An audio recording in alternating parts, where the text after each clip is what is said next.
Alright, so by now you should have watched the video on nets and surface area of cubes on Edpuzzle, and you would have gotten a quick introduction into the nets and surface area and what it means and how that relates to each other.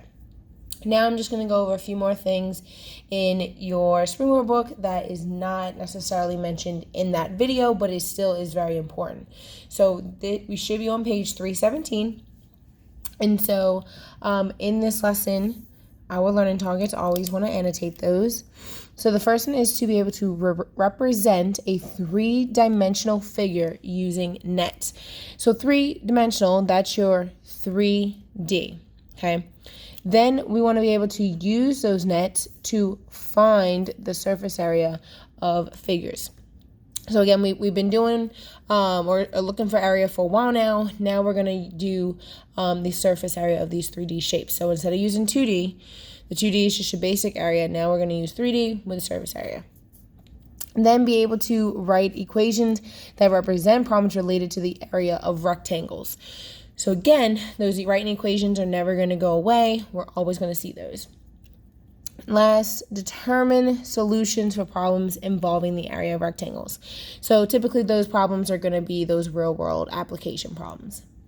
Now, you saw this in the video. A net is a two-dimensional drawing used to represent or form a three-dimensional figure.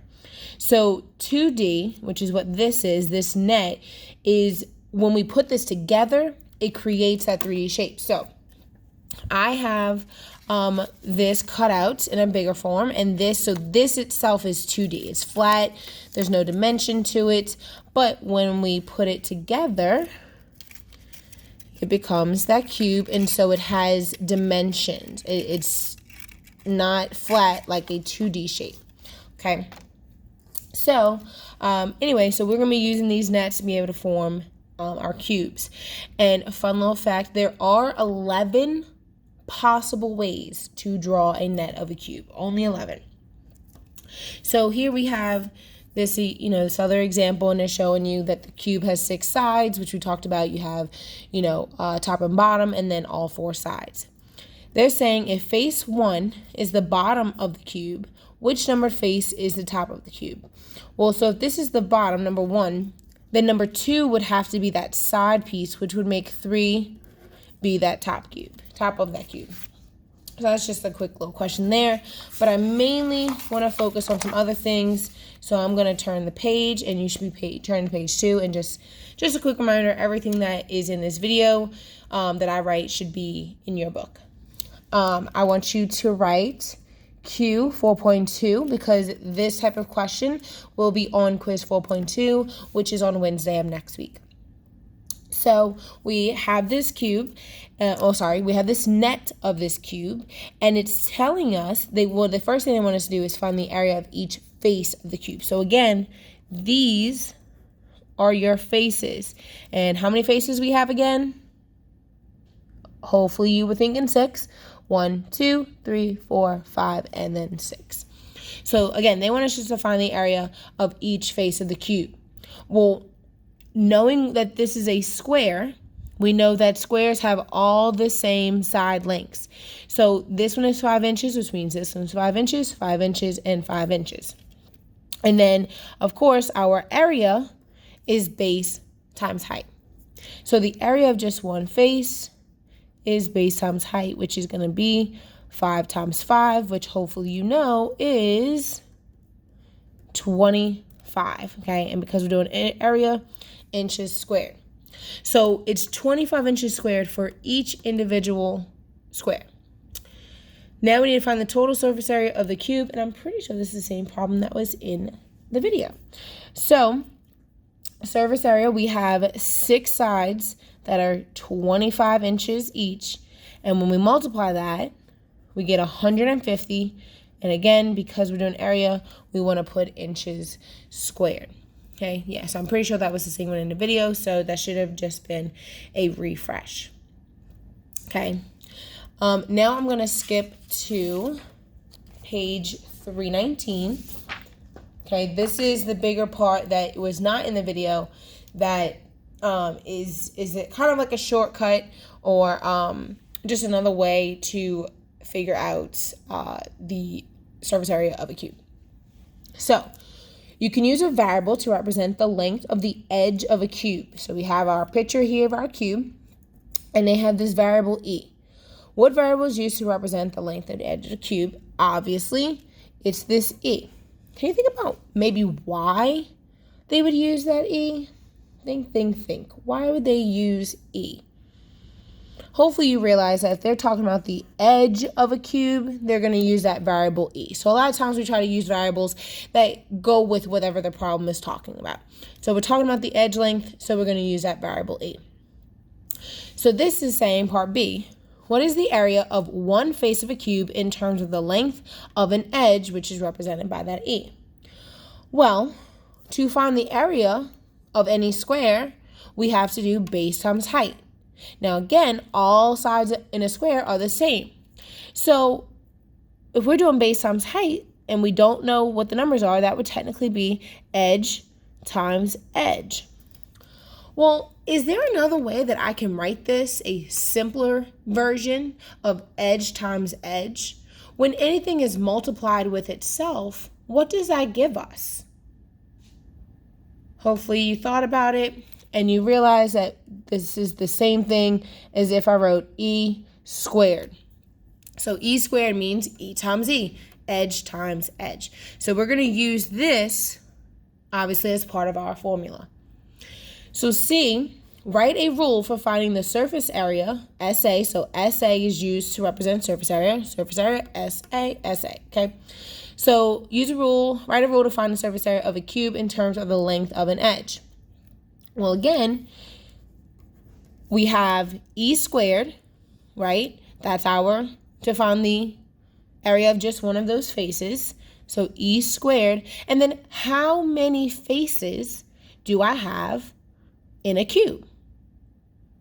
Hopefully you remember that that is 6. So I'm going to do e squared times 6. The area of one face times 6 because there are 6 faces. Okay?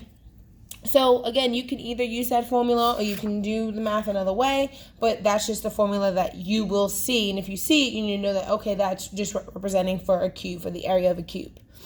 Okay, I'm going to skip number 7, and I want us to look at page 320. I am going to show you or walk you through 8 through 11, and then I'm going to have you do the lesson practice after this. So again, I want you to write Q 4.2 because this is, again, on your quiz. Okay, now we're going to use this for numbers 8 through 10. I'm going to use this net for 8 through 10. Number 8 says, what is the length of each edge of the cube? Well, that should be simple enough because it's literally on the picture right here. So that length is 3 meters. Number 9 says, what is the area of each face? Remember, these are your faces. So what is the area of each face? So again, if we know that this side is 3, then this side is 3, this side is 3, this side is 3. So I'm just going to do my work right over here on the side so that you can see it, okay? So area equals base times height, and my base and my height are both 3. So I'm doing 3 times 3, which means my area is 9 meters squared. So my length was 3, and the area of just one of these squares is 9. So then let's say another step further. What is the surface area of the cube? So what is it for the whole entire thing? Again, I'll come show this over here. My surface area is equal to e squared times 6. So my edge is 3. So 3 squared times 6. Well, 3 squared, we already know from doing this area above, was 9. And then we have to do 9 times 6, which would give us an area of 54 meters squared. So I take that side length, I square it to figure out what's the area of just one square, and then I multiply it by the 6 faces of my net, of my cube. Okay? Now, number 11, draw a net and use it to find the surface area of a cube with edges that are 9 centimeters long. I'm not going to draw that, but we can do the actual problem. So if my edges are 9 centimeters long, then for one face, how much would it be in area for just one of those faces? 9 times 9, 9 squared. Hopefully you know your multiplication and you know that 9 times 9 is 81. And this is centimeters squared. So just one of those faces is 81, but we want to know what's the total area. So we already know we have e squared times 6 for my surface area. We already know that that's 81 times 6, which is going to give us, hopefully you're doing this too with me so that you know that you are getting the right answer and understand how to get this right answer. So now 81 times 6 is 486 centimeters squared. Okay. So you can use this video, look back at this video to help you when you're doing the rest of your problems. Just a quick note about your lesson practice. You're using this net for 12 and 13. Number 14 through 17, it does say to draw a net, but we're just going to scratch that out and just worry about finding the surface area of whatever the measurements is they give you. Don't worry about drawing a net. Just scratch this out if you want to. If you don't, it's fine. I just want you to focus on actually getting used to solving for those cube problems. Real quick, number 18, it does give you a fraction. But think about, what is 2.5 as a decimal? If you need help, I do still have my anchor chart in the front of the room. You should know what a half is, though, as a decimal. So think about that, and you can change that to a decimal before you solve it. Also, number 19, quick note on that. I want to help you set number 19 up so that you can be successful. A cube has a surface area of 384 square inches. What is the edge length of the cube? So what's different about this problem than what we were doing in the other problems? Hopefully you notice that this one is giving us the surface area. So if my original equation is surface area equals 6 times e squared, and again, the way that we write this doesn't really matter. You could do it either way. I'm going to substitute in what I have, right? So I have 384 square inches as my surface area equals 6 times e squared.